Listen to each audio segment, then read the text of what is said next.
Grande Elias, tudo bem? Tudo, é muito adjetivo, né, cara? Geógrafo, professor, escritor marxista. Tudo bem, Miguel? Bom te ver também, Ara. E vamos discutir aí, vamos bater um papo. Vamos lá, camarada. É isso aí, Elias.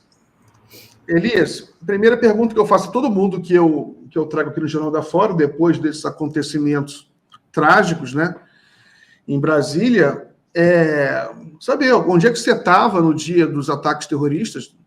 É a pergunta parecida que se fazia com 11 de setembro, né? Onde você estava no 11 de setembro, lá de Nova York, né? Agora a gente faz aqui em Brasília. Onde é que você estava no 8 de janeiro? O que você pensou e o que você pensa hoje desses ataques?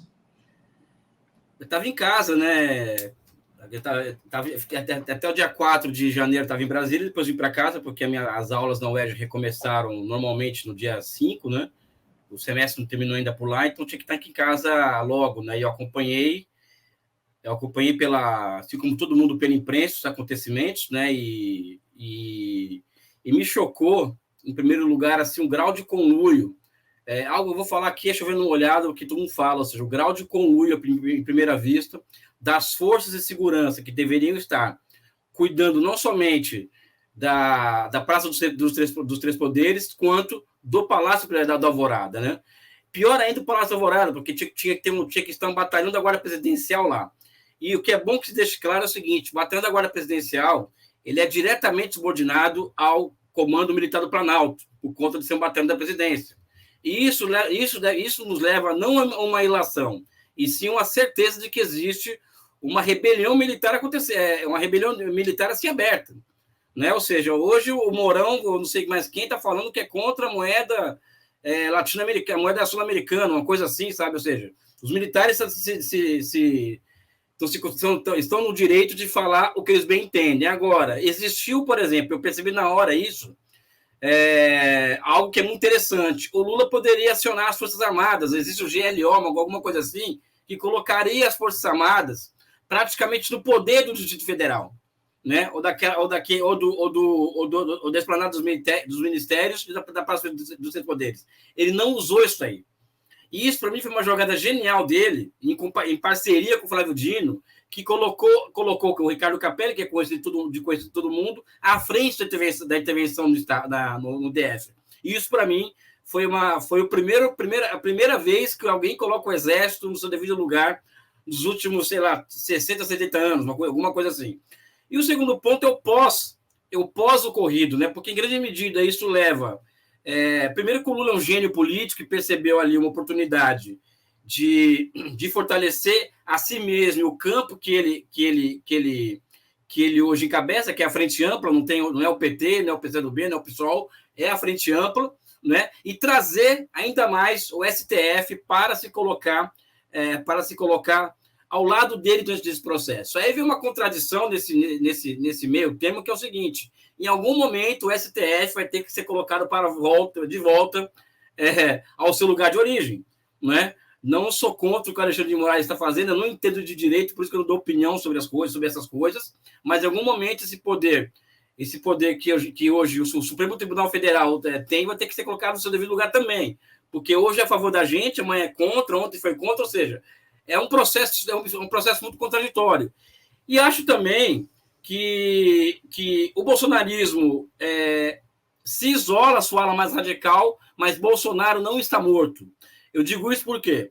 Porque o governo precisa andar, né? E o governo andar significa agilizar uma série de medidas, entre elas, a que eu vi recentemente aqui, essa ideia que o Lula teve, genial também, de trocar dívida por obra, em relação às empreiteiras, ou seja, o Brasil tem que começar a fazer a economia funcionar através da retomada de obras paradas, por exemplo, né? Eu acho que é por aí que o governo vai responder, de fato, ao que aconteceu no dia 8, né? Não somente ampliando a sua aliança com o judiciário, fortalecendo o cimento entre o governo e os defensores da democracia, mas o momento vai passando a ser a das respostas concretas aos problemas imediatos do país, que é necessariamente o problema econômico, né? E, professor, como que você vê esse evento, qual o impacto dele na geopolítica? de que forma o Brasil fica nessa... Porque a gente está vivendo um novo arranjo de forças, né? De um mundo multipolar. E como que você vê esse ato e a ascensão de Lula? Como que a gente consegue analisar isso? Então, existe um elemento aí que envolve diretamente os Estados Unidos, ou seja, Bolsonaro está nos Estados Unidos ilegal, diga-se de passagem, ilegal, né? E está todo mundo lá nesse momento, né?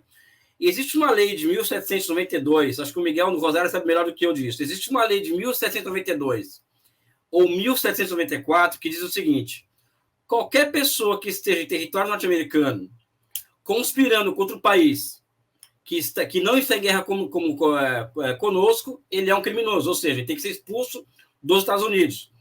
Então, o que está acontecendo nesse momento, a meu ver, Yara, eu não sei se você concorda comigo, uma ala mais à esquerda do Partido Democrata falou o seguinte: ó, nós não vamos prevaricar, então vamos pedir a extradição de Bolsonaro, porque ele está ilegal lá. Agora, o Biden até agora não se pronunciou a respeito do que fazer com o Bolsonaro.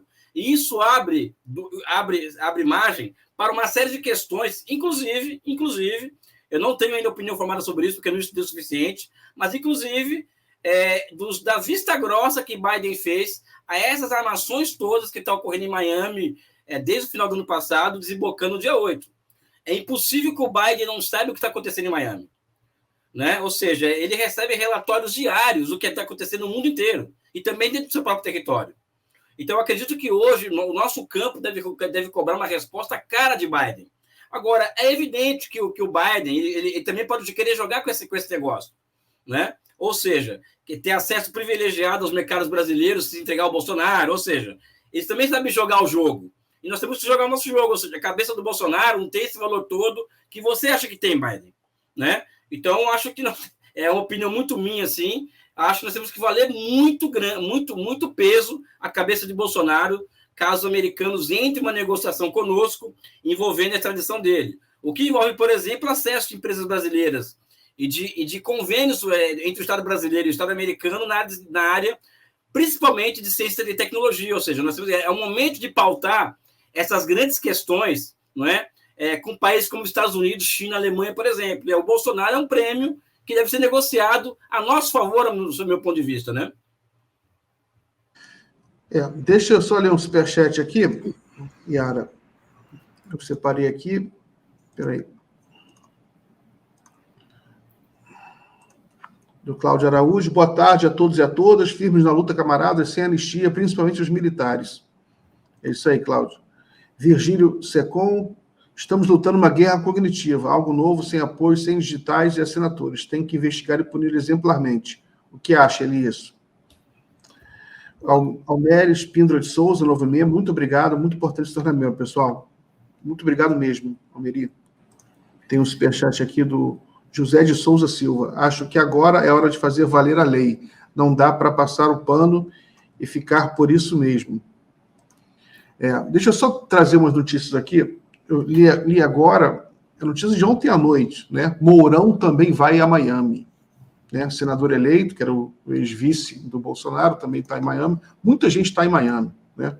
Vou ficar aqui fazendo lista porque depois eles desmentem, mas muita gente está indo para Miami lá. Realmente é estranho, né? Parece que alguém já tem vários memes aí, né? Memes. Augusto Palosa. Augusto Trapalosa, né? Vários memes. Encontro lá de golpistas em Miami. Não é a primeira vez na história que Miami é um antro de golpistas, a propósito, né? Agora, Elias, aproveitando um gancho aí da pergunta da Yara sobre geopolítica, né? A gente, agora, com esse atentado também, uma das consequências interessantes, quer dizer, interessante não, uma das consequências, evitando adjetivos que podem ser dúbios, uma das consequências foi uma manifestação em peso de apoios de lideranças internacionais, chefes de Estado, do mundo inteiro. Né? No mundo inteiro houve, inclusive do Biden, né? E o governo Lula está começando agora, há uma grande expectativa para onde ele vai. Né? E o fato é que o Lula ele cresceu. né? Esses atentados foram uma tragédia, mas o Lula saiu maior. Tanto internamente, né? Vide a reunião que ele fez com todos os governadores, com todos os ministros do STF, a caminhada que ele fez, né? Esse golpe aproximou muito, por exemplo, o Lula do STF. E o Lula nem sempre teve uma boa relação com o STF, né? Todo mundo sabe disso, é notório. Mas agora estão muito próximos, né? O STF vê no Lula uma liderança democrática que apoia a independência do judiciário, enfim. E internacionalmente também, o Lula é muito bem visto, né, por várias razões, né, pela luta por uma economia verde, também por ser uma liderança democrática, né? E no caso, por exemplo, da China, né, o Lula é bem visto por ser uma pessoa que respeita a soberania dos outros povos, diferentemente do bolsonarismo, que ao longo de todo o governo a gente viu manifestações muito desrespeitosas em relação à China. O Eduardo Bolsonaro, filho do presidente, fazia live com a bandeira de Taiwan atrás, que era uma agressão direta, né, à China. E é filho do presidente, e o Bolsonaro ainda tentou emplacá-lo como embaixador do Brasil nos Estados Unidos, depois como presidente da Comissão de Relações Exteriores. Não, ele chegou a ser, né, presidente da Comissão de Relações Exteriores do Congresso, né? Então, agora a gente tem aí uma abertura, né, nova, com uma liderança prestigiada, capaz de fazer negociações em alto nível com todos os países, né? Para você mesmo, na transição, você fez aqui um protesto, né, dizendo que estava com um pouco receoso de não haver do governo, durante a transição, não criar uma estratégia mais assertiva em relação à China, né? Como é que você está vendo agora nesses primeiras semanas de governo? Eu acho que primeiro que o governo está sendo montado ainda, e muito devagar, até por conta do tamanho da frente que o governo abriga, né? Mas já existiu uma limpa feita no Itamaraty, né? Ou seja, no Itamaraty, pelo que falam, não sobrou pedra por sobre pedra, não moro em Brasília, então não posso falar. Enquanto que nos ministérios isso ainda está acontecendo muito lentamente, né? Então, o Lula, de certa medida, ele herda algo que já é crônico no nosso debate público que envolve a China, que é uma falta total de compreensão do como estratégica é a relação com a China. Talvez o Lula tenha essa medida, vamos dizer assim, né? O Lula tem essa capacidade, mas o Lula sozinho, né? Ele é sozinho, né? Eu ainda me ressinto ainda de ter uma agenda clara do Brasil em relação à China. Não é porque eu gosto da China, não. Eu acho que tem que ter uma relação quase que equidistante em relação à China, Estados Unidos e Alemanha, né? Eu coloquei, inclusive, nas minhas redes sociais que o Lula falou de volta ao mundo, né? Na primeira vez que ele se manifestou após ser eleito, e eu acredito que essa volta ao mundo tem que ter um preço, que é a nossa reindustrialização. Então o preço que nós vamos cobrar pela nossa volta ao mundo é a nossa reindustrialização. Então, para isso, nós temos que ter uma estratégia muito clara para a China. O que a China tem que nos interessa? Bens públicos. Tá? Então, acho que tem que se montar uma estratégia que envolve a construção de marcos institucionais internos e externos e meios e maneiras, vamos dizer assim, de negociar com os chineses a instalação no Brasil de centenas de quilômetros de trens de alta velocidade e sua transferência de tecnologia, né? Ou seja, estou falando isso aqui no genérico, né? Mas é basicamente isso que eu penso, né? A China tem algo que nos interessa e que pode nos levar a planejar nossa economia a partir da tendência que ela cria de exportadora de bens públicos. A Alemanha, por exemplo. A Alemanha hoje, eu também estou achando que nós temos que ter uma estratégia para a Alemanha hoje, o Brasil, né? E qual que é a estratégia para a Alemanha? Ou seja, eu observar os custos de produção na Alemanha, que estão ficando altíssimos por conta da guerra. A Alemanha deu um tiro no pé. É a terceira humilhação que a Alemanha passa 100 anos. Versalhes, Segunda Guerra Mundial e agora. E as empresas alemãs estão correndo a Alemanha. É o momento do Brasil demonstrar tirocínio estratégico suficiente para falar aos empresários alemães que o Brasil pode receber essas empresas, que contém dentro de si uma série de tecnologias que são vitais ao progresso de um país. A Alemanha é um nível de manufatura, é um nível altíssimo de manufatura, na ponta tecnológica em vários setores. Então, existe uma oportunidade que a guerra abre para a Alemanha, ou seja, para o Brasil em relação à Alemanha. Então, acho que também nós temos que pensar a Alemanha de forma estratégica. E quando eu falo pensar estratégico, eu estou querendo dizer diretamente o seguinte: eu sou contra a terceirização do Itamaraty, tá? Coisa que o Bolsonaro fez. Mas eu acredito que existem assuntos que não devem ser somente pauta para diplomatas. Eu acho que você tem que mobilizar as mentes pensantes da sociedade em geral e políticos para você formar massa crítica sobre certos temas. Não é o escritório do Itamaraty sobre a Ásia que vai elaborar uma linha de ação nossa em relação à China. Não é um escritório do Itamaraty para a Europa, por exemplo, que vai nos entregar, por exemplo, uma elaboração muito clara sobre a nossa estratégia para a Alemanha. No mesmo para os Estados Unidos, porque eu acho que hoje os americanos também têm algo que é estratégico para nós, que é o Vale do Silício. Né? Então, acho que nós temos que ter uma visão holística dessa questão internacional e observar que, talvez, nos últimos 60 anos, nunca houve últimos 50 anos, desculpa, nunca houve uma oportunidade do Brasil estar tão bem no mundo quanto hoje. Né? A China com capacidade ociosa diante de uma crise, e ela precisa exportar essa capacidade ociosa, a Alemanha com altos custos de produção, e os americanos sem nenhum aliado do mundo, praticamente, a não ser aqueles países do circuito Elizabeth Arden, né? Ou seja, então acho que nós temos que existem muitas possibilidades, e eu fico ressentido, basicamente, é uma palavra muito ruim, né? Mas eu fico triste com a falta de uma inteligência estratégica no Brasil capaz de pensar essas questões com a profundidade que ela demanda. Quando eu falo de pensamento estratégico, ou massa crítica, não é uma pessoa ou duas. É você ter milhares de pessoas com capacidade de perceber quais são as reais necessidades do país hoje, e para mim chama-se reindustrialização, é o preço que vamos cobrar do mundo, inclusive, para nós voltarmos ao mundo, e como atingir esse objetivo e o papel das relações internacionais nesse processo. Assim que eu vejo a relação do Brasil com o mundo hoje, né? Eu concordo com Elias. E agora eu queria fazer uma observação que eu tenho notado, Elias, que você sabe que eu acompanho muito China, né? E a maneira como a mídia ocidental trata China. E eu liguei um sinal de alerta que depois dos ataques terroristas aqui do dia 8 de janeiro, tem sido uma crescente, um discurso que divide o mundo em dois blocos, os autoritários e as democracias.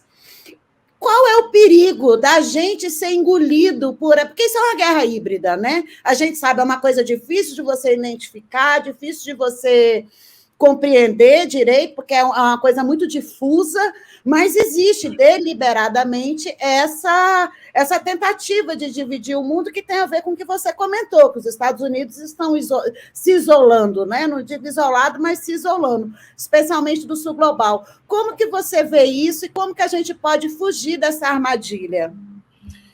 Eu acho, Yara, que o nosso papel, ele é o meu, o seu, do Miguel, são papéis semelhantes, né?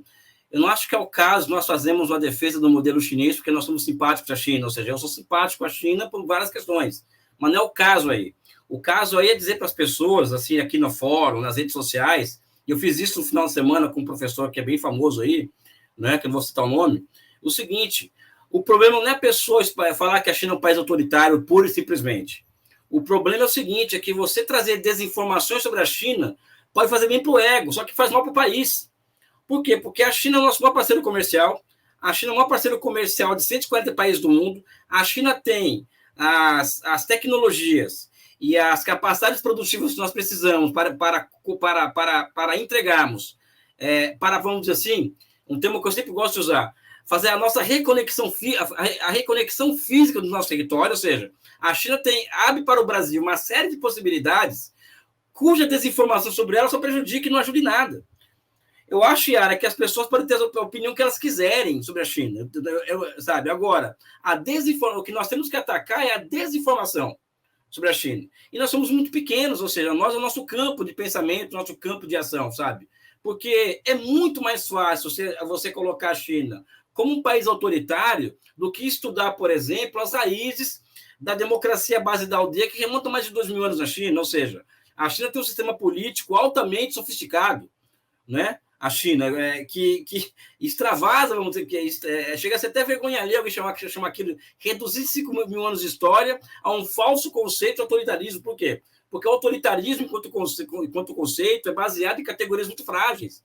Né? Então, não dá nem para discutir do ponto de vista intelectual esse conceito, na minha opinião.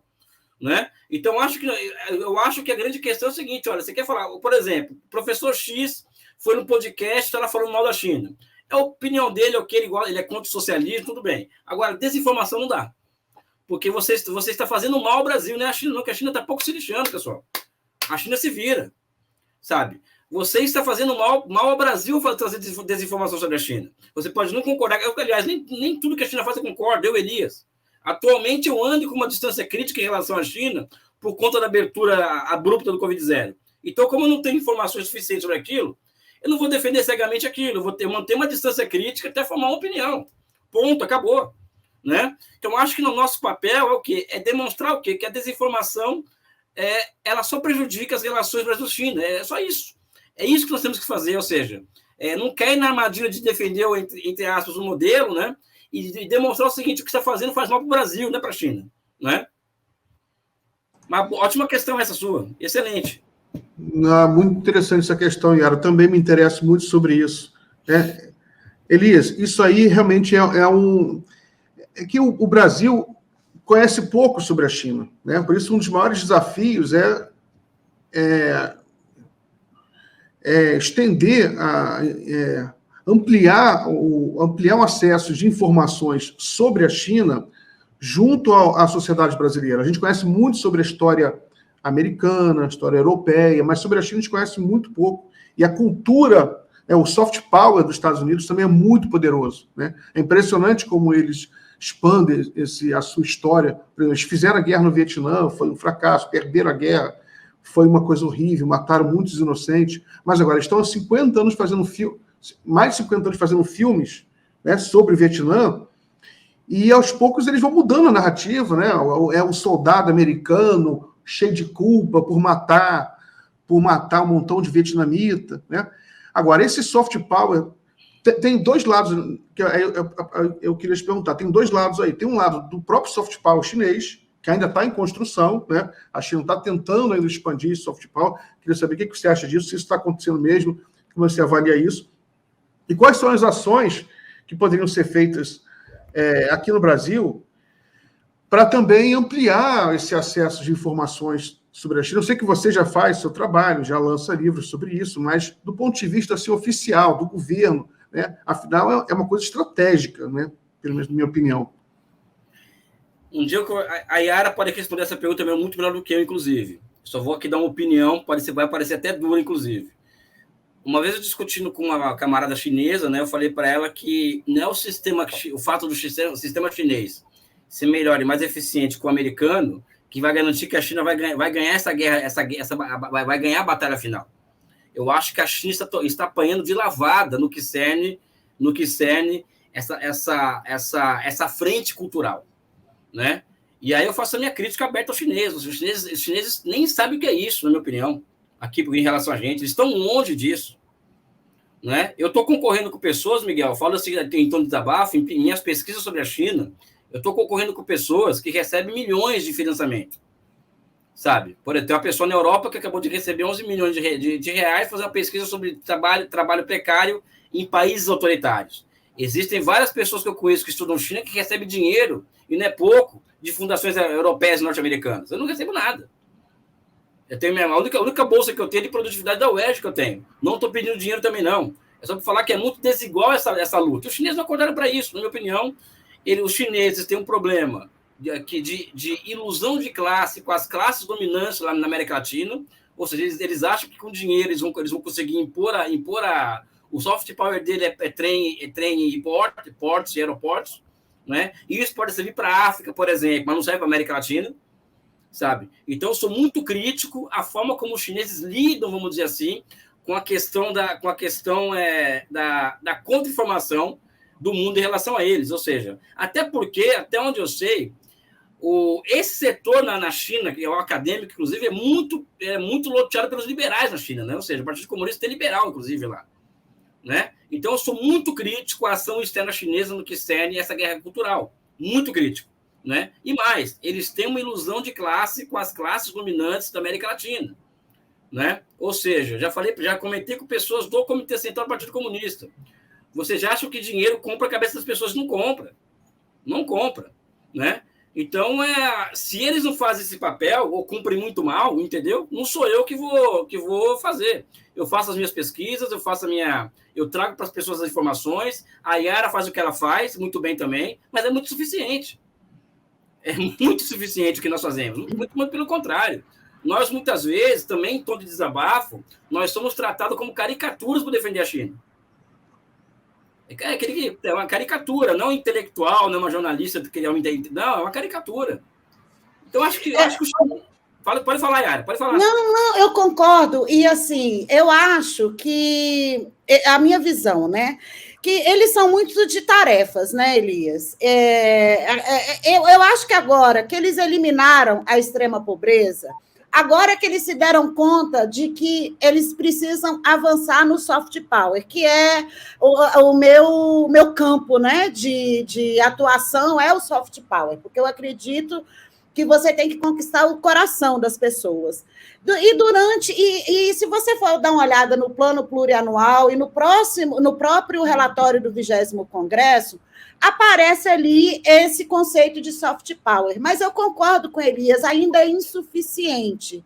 E outra, existe uma questão que é muito parecida, a nossa noção que a gente tem dos chineses é muito parecida com a noção que os chineses têm da América Latina. Primeiro que eles veem isso daqui como um corpo só. Eu, como brasileira, eu fico até irritada com isso. Eu falei, olha, tudo bem, eu sou latina, mas eu sou brasileira. A gente tem diferenças culturais muito grandes. Inclusive, um argentino não é um chileno. Então, falta a eles essa dimensão de entender o que é a América Latina, mas eu acredito que eles estejam acordando, sabe, Elias? E uma das indicações desse despertar é o Instituto Confúcio, que tem se disseminado muito, porque eu acho que você só compreende um povo por meio da cultura, você tem que conquistar os corações. Não adianta fazer trilhos, né, e trazer trens de alta velocidade. Não é só isso. Isso também, que é o hard power, né? Mas a gente precisa, e é minha militância, né, em benefício do Brasil também, que é o soft power. Tanto o nosso para eles, quanto o deles para a gente.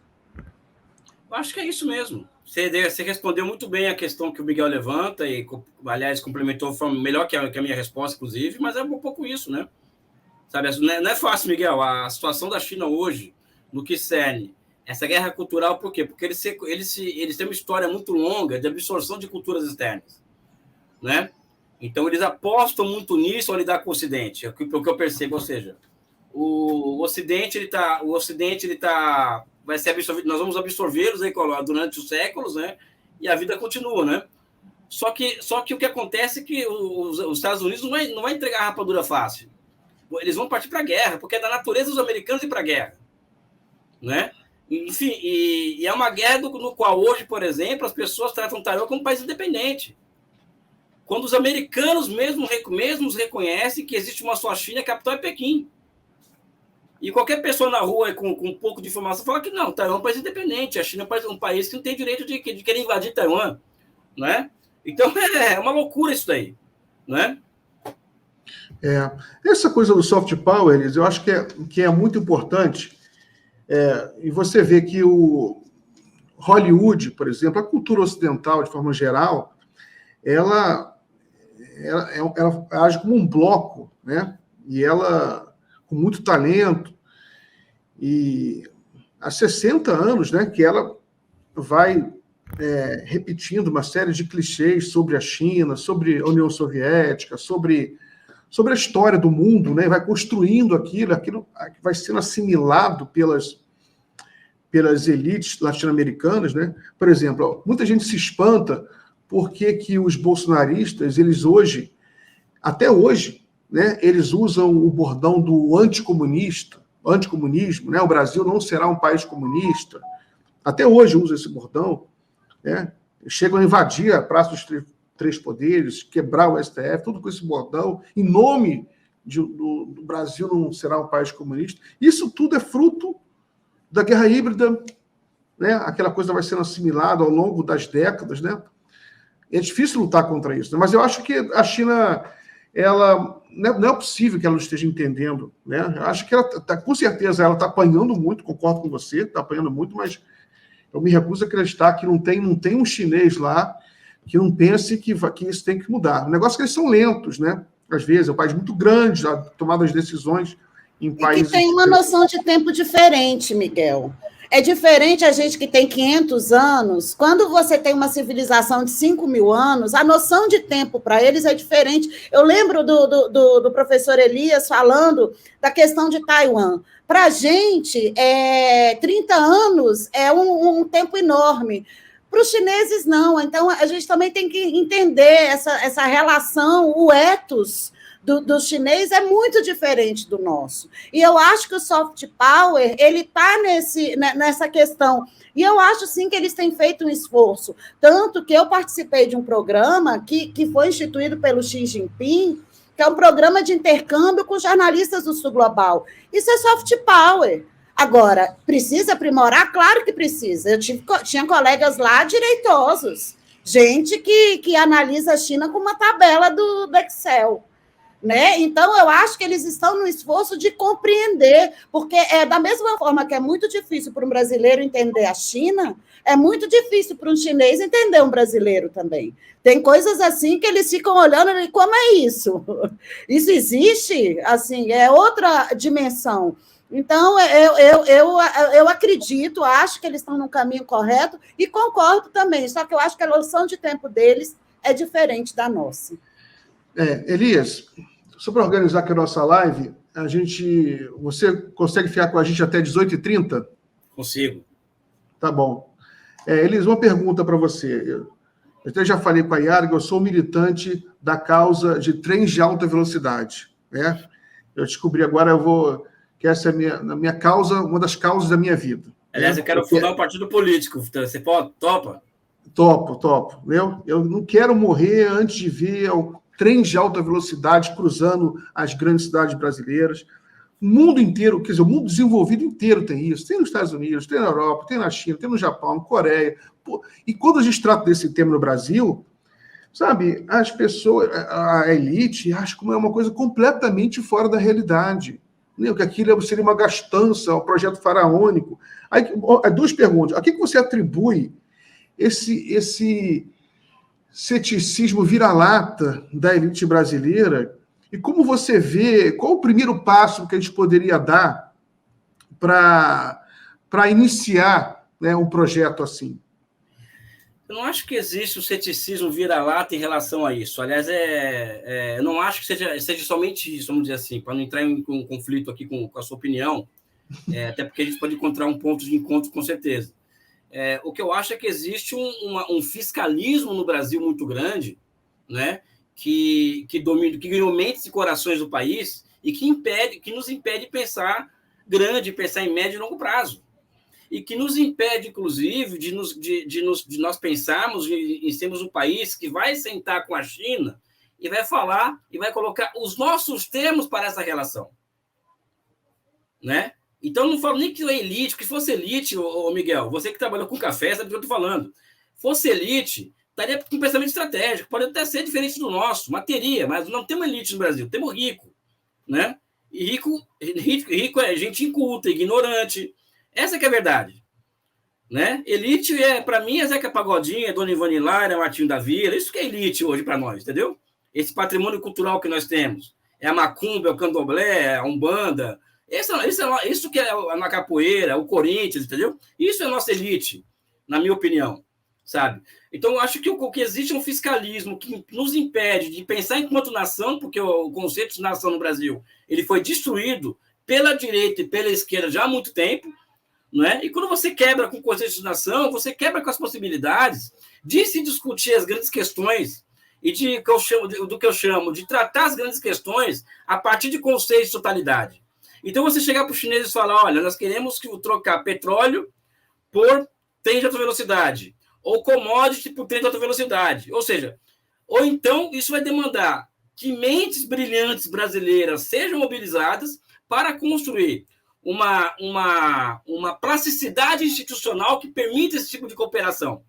Porque nós estamos falando o seguinte, olha, nós estamos falando em 300 bilhões de dólares de investimento, né? Ou seja, a reconfiguração das conexões nacionais, ou seja, da conexão, aliás, a reconstrução do mercado internacional, das ligações que podem da unificação, que nos levam novamente a unificar nosso mercado interno, né? E se envolve, entre outras coisas, uma negociação que eles devem nos entregar um departamento novo na economia, ou seja, uma indústria mecânica pesada junto com a custo de investimentos, como estão fazendo com o Irã, ou seja, isso demanda muita inteligência, Miguel. Isso demanda uma inteligência estratégica, uma inteligência nacional muito grande. Então, fica eu e você, mais meia dúzia, falando nesse nível. Vamos fazer um partido político dos trens. Assim como tinha o partido da rodovia, na época do Getúlio, né? E do Juscelino, né? Sabe? Vamos fazer. Então fica muito, né? E eu não é que hoje eu estou bem, pessoal. Não estou triste, tá tudo bem comigo, tá? Mas eu ando muito desanimado com a capacidade do Brasil pensar grandes questões nos termos que você está colocando aqui, né? Quem imagina que nós vamos chegar no chinês e falar, vamos negociar nos nossos termos? Por que eu estou dizendo isso? Porque para os chineses, segundo alguns aí falam, eu acho que não concordo com eles, para a China não interessa o Brasil quebrado, para a China não interessa o Brasil dilacerado socialmente, para a China não interessa que o Brasil somente exporte commodities para eles. Ou seja, quem viu a entrevista do embaixador da China novo em algum órgão desse aí percebe isso. Os chineses estão a fim de cooperar conosco em várias áreas de atuação, inclusive indústria. Né? Ou seja, o Brasil fraco para os chineses significa um mundo multipolar pela manco e uma América do Sul submetida aos Estados Unidos. Né? Então, eu acho que existe uma janela de oportunidades imensa abrindo para o Brasil, inclusive envolvendo a China, que eu tenho dúvidas ainda se nós vamos conseguir aproveitar, né? Porque eu acho que falta uma inteligência nacional, uma massa crítica condensada para pensar o Brasil nos termos que você, eu e a Ari estamos colocando aqui. Tem uma coisa interessante que aconteceu comigo lá em Pequim, Elias. Os jornalistas da América Latina, nós fomos a um encontro com o embaixador Sabino, lá na Embaixada da Argentina. Foi antes do primeiro turno. E aí ele até fez uma foto comigo, fazendo o L do Lula, e ele me falou, olha, a gente está muito animado com a vitória do Lula, porque a gente pode fortalecer as negociações da América Latina com a China. A gente precisa do Lula, do peso geopolítico do Brasil, para colocar as questões nos nossos termos, né? E eu estou bem animada, Elias, que essa semana o presidente Lula vai a Buenos Aires, né? Naquele encontro da CELAC, a gente vai ingressar novamente na CELAC, que é a Comunidade dos Estados Latino-Americanos e do Caribe, e a China, não sei se a comunidade sabe, tem uma parceria com a CELAC, que é o Fórum China-CELAC. Né? Então, eu fico muito, por isso que eu fico muito irritada com esse dia da marmota, desses terroristas, porque são esses os temas que a gente tem que debater, sabe, Miguel, sabe, Elias? Eu concordo. A gente tem que colocar essa questão, a gente precisa de trem, a gente precisa de indústria, porque a gente precisa alimentar 30 milhões de pessoas, e a gente precisa dar emprego para essas pessoas, empregos de qualidade, a gente só consegue nos reindustrializando. Então, eu sou mais otimista, assim, talvez é porque eu esteja menos tempo no fronte, o professor Elias esteja tanto tempo ali batendo nessa tecla, cansa, né? Mas eu estou bem revigorada e eu acredito. Espero que a gente melhore as relações políticas com a China, né? Porque, a despeito de ser nosso parceiro comercial e etc., nossas relações políticas com a China foram destruídas, né? Destruídas. Eu lembro do Temer indo lá vender as nossas empresas estratégicas. Eu fiquei irritadíssima. Isso não é problema da China, é um problema nosso. Né? O nosso viralatismo, isso que o professor Elias fala. A falta de noção estratégica de nação. Gente, nós somos gigantes. Não existe mundo multipolar sem o Brasil. Deixa eu ler alguns superchats aqui, Yara. Aí depois eu faço outra pergunta para o Elias. Aqui o José de Souza, acho que agora é hora de fazer valer a lei. Não dá para passar pano e ficar por isso mesmo. Robson José de Souza. Preciso entender que não é fácil assim. Como enquadrar quem detém armas? Isso nenhum progressista responde. Se der a ordem e não for cumprido, o que fazer? Exatamente, esse é o problema da política, tem que resolver pela política. O Nelson Alberti. Miguel, o ZEU não tem trens-bala, fruto do lobby do transporte rodoviário. Tem uns trens de alta velocidade que estão em construção. Tem trem de alta velocidade entre Nova York e Washington, aquela área de Chicago, ali, a área mais industrializada lá no norte, tem uns trens de alta velocidade, da Califórnia estão construindo. Sobretudo tem muito metrô, né, Nova York. Né? Mas eu prometo me especializar mais, agora que eu virei militante da causa de trem de alta velocidade, me especializar mais para saber exatamente onde tem trem de alta velocidade, quanto tem. Né? De qualquer forma, os Estados Unidos não é modelo, não estou pensando neles como modelo, né? Porque se no Brasil, Elias, eu lembro que já vi estatísticas sobre isso, se no Brasil a quantidade, se os brasileiros tiverem carro per capita na mesma quantidade que nos Estados Unidos, as cidades explodem completamente. Né? No mundo, então, o planeta explode, né? De gás carbônico e poluição, não tem como. É muito carro, muito consumo de diesel. O trem não, o trem é elétrico, né? Consome muito menos energia. Agora, uma coisa que é impressionante, quando eu falo elite, né, é um termo genérico para se referir. Claro. Para se referir não à elite do pensamento, é o contrário, a elite da escória, né? Eu digo assim, o Brasil tem uma classe dominante ainda muito, muito ignorante. Por exemplo, o Brasil é o grande produtor, um dos maiores produtores mundiais de carne, soja, minério de ferro. São produtos muito pesados. Né? Em termos de peso, o Brasil é o maior exportador do mundo. Né? Porque o Japão exporta microchip, não pesa nada. A Alemanha também é muito motor. O Brasil exporta coisa pesada, minério de ferro, soja. Então, imagina a quantidade de container que a gente tem que exportar, hein, Elias? Quantidade de container. E você levar esses containers todos de caminhão é muita burrice. Né? E o Brasil exportar para a China, dando a volta ao mundo, como a gente faz, quer dizer, a volta ao mundo, dando a volta por baixo da América do Sul, dando uma volta imensa, em vez de ter um trem-bala, como havia a expectativa de fazer, a ferrovia transoceânica, para exportar pelo Peru, né, chegar ali, seria maravilhoso, sem contar o transporte de passageiros, turismo. Né? A distância entre as cidades brasileiras, ela está na média do que é adequado para trens de alta velocidade. Né? Enfim, a pergunta que eu quero fazer para você é sobre financiamento público. Né? Eu já vi você falar sobre isso, como é organizado o financiamento público na China. Né? Para você, como agora o Lula voltou ao governo, né? Há uma expectativa do que o BNDES vai fazer, né? Qual é a sua expectativa? E como você acha que deveria ser organizado o financiamento público no país? Primeiro, acho que existe um desafio que é anterior a esse, que é a da reconstituição, porque uma coisa está relacionalmente ligada à outra, né? São dois processos que se entrecruzam, né? Que é, primeiro, a reconstituição de um capitalismo industrial brasileiro, que foi destruído com a Operação Lava Jato. Já falei isso aqui em outras oportunidades. Acho que Lula sinaliza muito bem ao trocar dívida por obra. Né? Então, acho que esse é um sinal de que existe uma luz no fim do túnel em relação a essas empresas. O outro que eu acho é BNDES. Não tem para onde correr.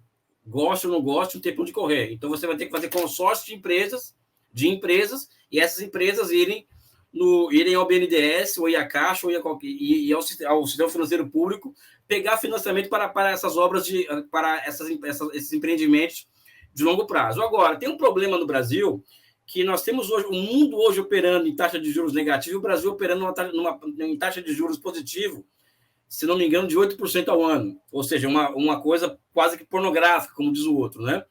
Isso impede, por exemplo, de nós nos utilizarmos, como a China faz, do mercado de capitais como meio auxiliar do financiamento para grandes empreendimentos. Como que isso funcionaria, a meu ver? Por exemplo, existe um desenho na nossa cabeça de um trem de alta velocidade ligando Rio, São Paulo, Campinas, Ribeirão Preto, Uberaba, Uberlândia, Belo Horizonte, Juiz de Fora e volta ao Rio. Vai entrar dinheiro público nesse negócio, pode entrar dinheiro privado, mas também pode entrar o quê?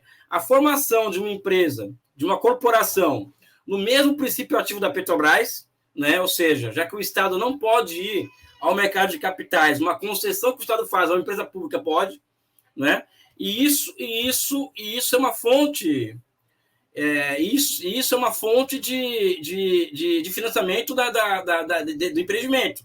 Isso os chineses copiaram no Brasil com o modelo Petrobras de financiamento e eles ampliaram isso por lá. Todas as grandes obras públicas na China são grandes obras públicas.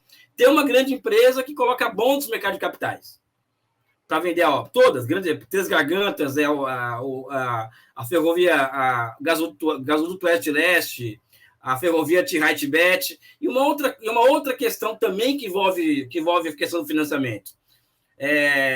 O Brasil já fez isso, não é a China que faz, não, já fez isso. A China tem bancos públicos em vários níveis, tá? Banco público a nível nacional, banco público em nível provincial e banco público em nível municipal. O que faz, por exemplo, com que Xangai, que em 96 tinha 0 quilômetros de metrô, hoje ser o maior hub metroviário do mundo. Graças a que, entre outras coisas, ao Banco Municipal de Xangai, né, que criou moeda para o financiamento de boa parte desse metrô. Tá? Então, aí também existe uma outra concepção que nós temos que enfrentar com relação ao futuro do país, que é a visão que nós temos de moeda. Hoje, a moeda brasileira ela é semi-privatizada. Né? Por que eu estou falando de semi-privatizada? Porque ela é fiduciária, logo ela é um ente estatal, mas quem determina o preço, o nível de emissão, de criação de dívida, e também a precificação da moeda é o setor privado, via sistema financeiro, que domina o Banco Central. Né? Então, nossa moeda ela é semi-privada. Então, nós temos que retomar o controle sobre a nossa moeda e transformar, como na China, a moeda em um bem público, planificado e de Estado. Ou seja, quando a gente vai discutir financiamento, não é somente ficar nessas questões dos bancos, dos consórcios, etc. Existe a necessidade de nós superarmos a visão de moeda que está intoxicando o Estado brasileiro. Né? Então, acho que esse é algo que eu tenho proposto no debate, que é a observação da moeda como bem público e como bem público que ele é planejado. E o que significa esse planejamento? Para cada emissão de dívida, por exemplo, cada criação de moeda vai ter que ser o bem ou serviço, vai ter que ser entregue um bem ou serviço correspondente ao valor a totalidade da criação de moeda. Ou seja, estou falando aqui em criação de moeda, ou seja, algo que causa arrepio por aí. Né? Então, existe um largo caminho intelectual, político, etc., para nós superarmos uma série de amarras conceituais que acabam se transformando em amarras políticas que trancam o debate público brasileiro. Né? Então, é difícil você falar em financiamento de grandes empreendimentos sem chegar em um momento em que você vai ter que discutir qual que é o caráter da nossa moeda. Né? Esse que é o X da questão. Né? E, pegando carona aí nessa sua abordagem, Elias, como é que você vê o futuro do BRICS agora e com todo o aparato que o BRICS traz, inclusive o banco, né? O Banco dos BRICS, que tem um outro nome, é Banco de Desenvolvimento, eu esqueci o nome, que é um BNDES, mas para os BRICS, exatamente. Como é que você vê aí com a chegada do Lula? Eu acho que o Brasil ele meio que desmontou o BRICS, né? Desde o governo Temer. Né? Hoje existe um BRICS aí um acrônimo, né? Somente. Um banco, por exemplo, que somente desembolsou $5 bilhões em 2021, né? Somente isso, $5 bilhões em 2021, em 10 projetos, né? Ou seja, um banco que não existe, né? Vamos cair entre nós. Então, quando se pensou, por exemplo, na formação do novo Banco de Desenvolvimento, no final dos anos 2008, 2009, até 2014, 2015, quando rola o negócio, o banco é fundado, era um banco para financiar grandes empreendimentos em seus países membros. E não somente isso, esse banco ele tem uma importância, porque eu, particularmente, tenho uma visão muito clara, eu sou contra abrir o BRICS. Para mim, tem que continuar somente esses países. Porque senão você aumenta o número de países, e você descentraliza muita decisão, que são decisões delicadas e tem que ser por consenso. Agora, o Banco do BRICS pode admitir novos membros. Né? Ou seja, essa que é uma das questões que o próximo... Porque tem um presidente do banco lá, que não aparece em Xangai desde maio de 2020, desde maio do ano passado. Hoje, o presidente do banco é um brasileiro, com mandato de 5 anos, sendo que já 2 anos e meio ele está lá, e desde maio não aparece em Xangai. Então, na minha opinião, essa pessoa tem que ser substituída por uma outra pessoa. É um processo delicado, um processo que é complicado, mas é um processo que pode ser feito na medida em que o Brasil falar para a Rússia, para a China, para a Índia, África do Sul, que aquele presidente não representa os interesses, não representa mais o Brasil. Então, ele perde base política para continuar militar. Então, ele é removido e é colocado uma outra pessoa no lugar dele. Eu acho que se isso acontecer, se isso vir a acontecer, o Brasil pode vir a dar um novo impulso tanto aos BRICS quanto ao próprio Banco dos BRICS. Né? Eu acho que aí sim, porque abre possibilidades de vários países da América Latina fazerem parte do banco. Né?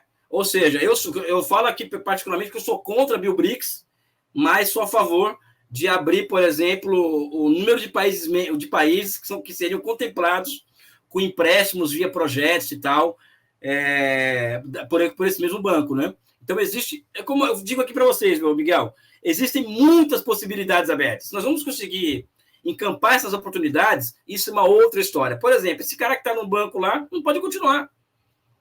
Ou seja, esse que é a grande questão. Ou seja, ele não pode continuar no banco. Marcos Trujillo, se não me engano, não pode. Ainda mais uma figura que está desde maio sem aparecer em Xangai, na sede do banco. E isso é uma desmoralização ao Brasil. Né? A Yara teve na China agora, ou seja, isso é desmoralizante para nós. Então, acho que ele tem que... Nada contra a pessoa, não conheço, tá? Eu sei que ele é ligado ao Itamaraty, não conheço, mas o fato é que nós precisamos de uma pessoa... Temos que encerrar o mandato do Brasil contra o presidente com alguém que esteja lá 24 horas por dia tocando aquele banco. Como a Yara disse aqui, ou seja, não tem BRICS sem Brasil, não tem mundo multipolar sem Brasil, e não tem mundo multipolar sem um banco de desenvolvimento alternativo. Não dá para discutir política e falar em banco. É outra questão. A gente discute política no abstrato, né? Mas política é empresa e banco, e bomba nuclear. Isso que é política também, né? Deixa eu ler um superchat que entrou aqui, um elogio para o Elias. Elias, simplesmente brilhante. Poucas pessoas alcançam o que você explicitou. Parabéns ao canal. Obrigado pelo superchat. Branca. Elias, vamos voltar. Temos ainda alguns minutos. Queria voltar para a política brasileira. Né? Como você vê os desafios, né, da realpolitik no Brasil? Né? Que a gente fala na necessidade de industrializar o país, mas a gente tem que ter industrial, né? A gente fala em desenvolver o país, né? Mas a gente precisa dos empresários para assumir a liderança econômica desse processo, pelo menos, né? Então, a gente sempre vive nesse dilema. Como você vê,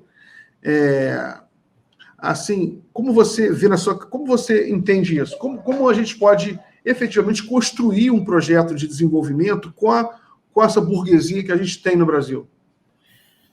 Primeiro que eu vejo que o desafio da reindustrialização, eu volto a dizer aqui, o Brasil tem que cobrar um preço para voltar ao mundo. O preço tem que ser a reindustrialização.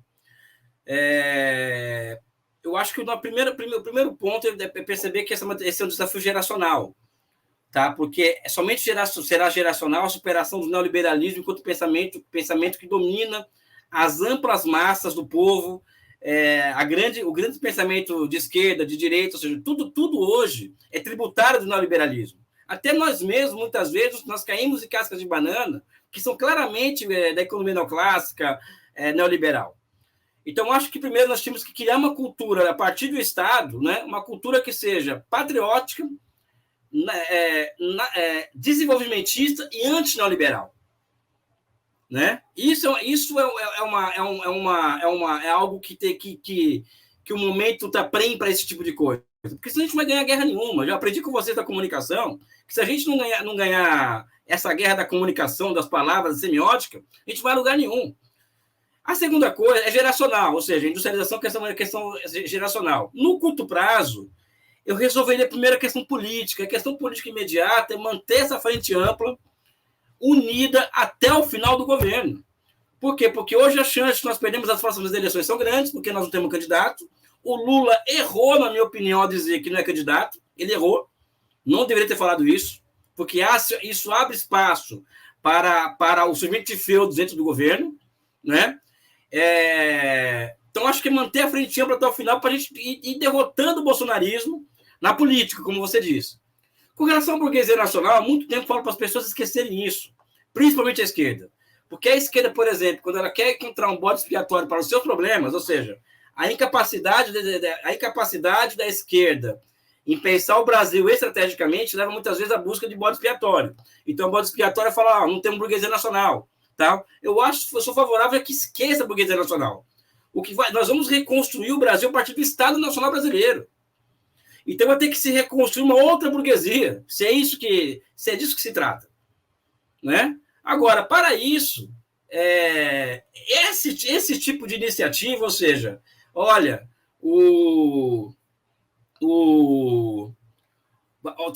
trocar obra por dívida por obra, o Lula falou na posse retomar 14 mil horas paradas, ou seja, eu acho que é por aí o negócio, vai ser pelo Estado que vai ser reconstruído, que as coisas vão acontecer. Vamos esquecer a burguesia enquanto agente histórico. Ela perdeu a capacidade de fazer história no Brasil. Eu falo isso porque somente tem duas classes capazes de fazer história, a burguesia e o proletariado. E no Brasil, a burguesia perdeu sua capacidade de fazer história. Eu não falo isso, eu não acho isso legal, não falo isso de forma bonita. É uma pena que nós não temos uma burguesia capaz de pensar estrategicamente, mas esse é o fato. Então, acho, Miguel, que essa equação que você está demandando de mim vai ser solucionada via Estado. Se o Estado vai ser ocupado por pessoas com essa capacidade de pensar fora da caixinha, porque pensar fora da caixinha totalmente, isso é uma outra história, e eu tenho me mostrado muito, muito crítico em relação a isso. Né? Mas eu não vejo solução fora de uma industrialização sendo tocada não por uma burguesia, e sim pelo próprio Estado. Né? E aqui eu estou falando, Miguel, nem construir socialismo, fazer revolução, não. Eu estou pensando pequeno. Estou pensando em reconstruir as bases do capitalismo industrial que foi destruído com o neoliberalismo, com financiarização e com a Operação Lava Jato. Eu não quero nada além disso hoje. O socialismo é uma resposta histórica para problemas historicamente colocados, né? E, infelizmente, essas perguntas não estão colocadas ainda, né? Acho engraçado que o que a gente acha da burguesia é o escândalo da Americanas, né? Os 3 homens mais ricos do país dando tombo numa empresa que gera tanto emprego como as Americanas. Então, quando eles vêm, é para fazer esse tipo de coisa. Só para não deixar... que eu estou tão indignada com essa história. Elias, vamos terminar aqui o nosso bloco. Agradeço muito a sua participação. Você é sempre muito bem-vindo aqui ao Jornal da Fórum. Parabéns pelo seu trabalho e pode se despedir aí do público. Eu primeiro agradecer a presença de estar aqui com um dos maiores jornalistas que eu conheço, que é o Miguel do Rosário. Esse fenômeno novo que está surgindo hoje no jornalismo, que é a Yara Vidal, ou seja, para mim também é uma honra estar com ela aqui, eu falo fenômeno novo porque é uma pessoa inteligente, reúne várias capacidades que não são comuns a um jornalista no Brasil, né? E terceiro, agradecer essa oportunidade de estar com vocês e mais. Eu quero que vocês pensem, quero que vocês me sigam no Twitter, por exemplo, que é onde eu coloco todos os meus pensamentos. Hoje eu não faço mais tweet curto. A não ser para falar de novela, para falar de música, de cor e tal. Não, faço, às vezes, eu tenho feito reflexões, usado o Twitter para fazer minhas reflexões, que é o @EliasJabur. Então, lá tem várias reflexões que eu faço sobre as grandes questões nacionais, internacionais, Brasil, China. Então, ali vocês me acompanham e vão estar online com o meu pensamento, que eu vou ali exercitando no Twitter, até vendo um artigo acadêmico e tal. Eu quero muito agradecer a chance de estar com vocês. É isso. Um forte abraço, um beijo no coração de vocês. Beijo, Elias. Volte sempre. Abraço, Elias. Abraço. Até a próxima.